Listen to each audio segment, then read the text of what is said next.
हमारे उद्धारकर्ता प्रभु यीशु मसीह के मधुर और समर्थी नाम में आप सभी श्रोताओं का हार्दिक स्वागत है।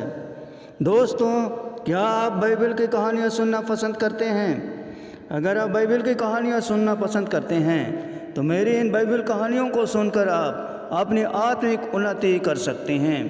आइए आज हम बाइबल में लबान कौन था इसकी कहानी सुनते हैं। बाइबल में पहली बार उत्पत्ति 24:29 में लबान का उल्लेख किया गया है। लबान इसहाक की पत्नी रिबका का भाई था। अब्राहम ने अपने भरोसेमंद सेवक को अपने रिश्तेदारों के बीच जाकर अपने पुत्र इसहाक के लिए एक पत्नी खोज लाने के लिए अपने देश वापस भेजा था।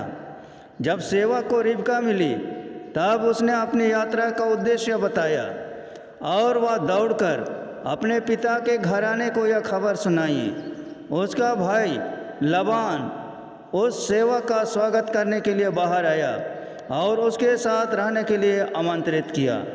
लबान अपनी बहन को एक विदेशी भूमि की यात्रा करने और एक ऐसे व्यक्ति से शादी करने की अनुमति देने के निर्णय में शामिल था जिसे वह कभी नहीं जानती थी। लबान अपने परिवार में सबसे बड़ा बेटा रहा होगा, क्योंकि बाइबल विशेष रूप से दर्ज करती है कि उसने अब्राहम के सेवक की मेज़बानी की।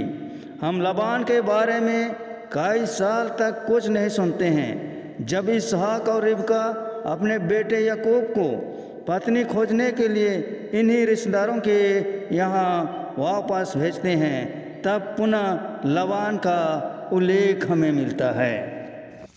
याकूब अपनी माँ रिबका की मातृभूमि लौट आया और लबान की बेटी राहेल से मिला, जिसे वह पगलों की तरह प्यार करने लगा।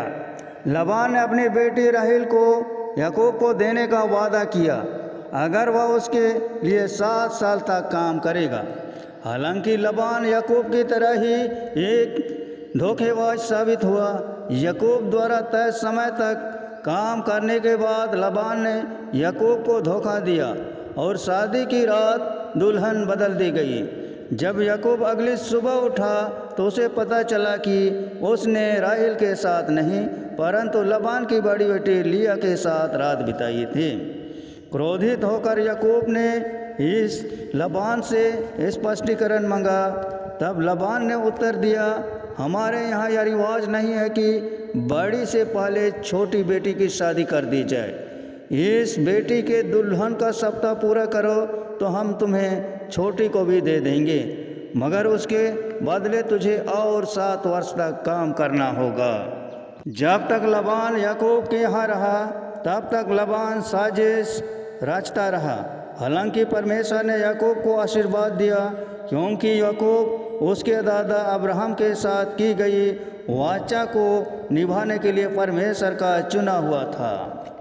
उत्पत्ति 31:1-3 संकेत करता है कि लबान के बेटे याकूब से ईर्ष्या करते थे, क्योंकि परमेश्वर ने उसे बहुत समृद्ध किया था।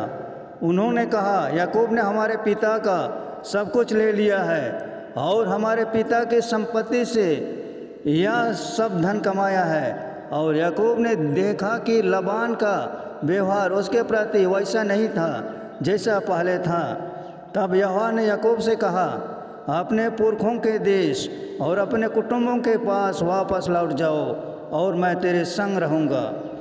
इस डर से कि लबान उसकी पत्नियों, बच्चों और उसके पास जो कुछ भी है उसे ले लेगा, याकूब अपने परिवार सहित रात में भाग गया और जो कुछ भी उसके पास था उसे ले गया।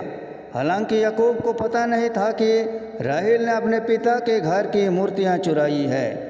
जब लबान को याकूब और उसके परिवार के जाने का पता चला तो उसने उनका पीछा किया। वह उनके पास पहुंचा और उसने याकूब को चुपके से भागने के लिए डांटा।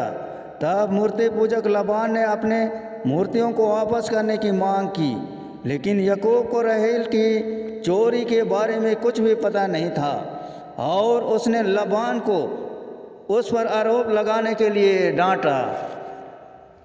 बाइबल में लबान का आखिरी बार उल्लेख तब मिलता है जब उसने याकूब को बिना सूचना के भागने के लिए डांटा था। उनके बीच गुस्से से भरे शब्दों के आदान प्रदान के बाद लबान ने सुझाव दिया कि वे एक वाचा बांधें। यह प्रस्ताव इस डर से प्रेरित प्रतीत होता है कि याकूब उसे नुकसान पहुंचाने के लिए वापस आ सकता है। हालांकि इस बात का कोई संकेत नहीं है कि लबान ने प्रभु की आराधना की थी, लेकिन उसने उनका भय माना और उनके बीच वाचा बांधने में याकूब के परमेश्वर का नाम पुकारा। लबान और उसके दामाद याकूब ने भोजन साझा किया और फिर लबान ने अपने बच्चों और पोते पोतियों को चूमा और घर वापस लौट। लबान के अलविदा कहने के बाद याकूब और उसका परिवार उस भूमि की यात्रा जारी रखने के लिए स्वतंत्र था जिसे परमेश्वर ने उन्हें दिया था।